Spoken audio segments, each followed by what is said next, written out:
ایک دفعہ کا ذکر ہے کہ ایک خوبصورت جنگل میں روبی نام کا ایک مہربان خرگوش رہتا تھا۔ روبی کو دوسرے جانوروں کی مدد کرنا بہت پسند تھا اور وہ اپنی سخاوت کے لیے جانا اور پہچانا جاتا تھا۔ ایک دن جب روبی جنگل میں گھوم رہا تھا، اس نے مدد کے لیے ایک ہلکی سی چیخ سنی۔ اس نے آواز کا تعاقب کیا اور ایک چھوٹا سا پرندہ اس کو ملا جس کا پر ٹوٹا ہوا تھا۔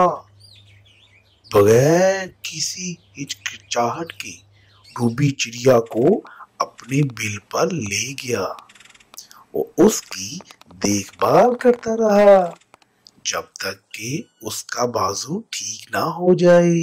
جیسے جیسے دن گزرتے گئے، مزید جانور مدد کے لیے روبی کے پاس آئے اور اس نے کبھی کسی کو منع نہیں کیا۔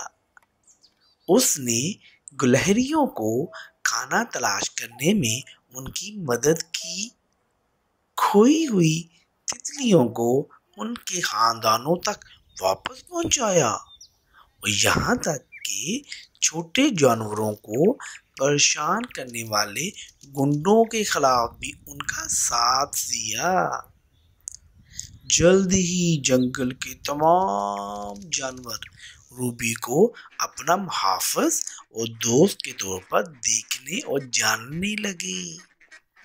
جی ہاں دوستو، اس کہانی کا اخلاق یہ ہے کہ دوسروں کے ساتھ مہربان اور مددگار ہونا آپ کو ان کی نظروں میں خاص بنا سکتا ہے، بالکل اسی طرح جیسے روبی خرگوش نے اپنی ضرورت مند دوستوں کے لیے کیا تھا۔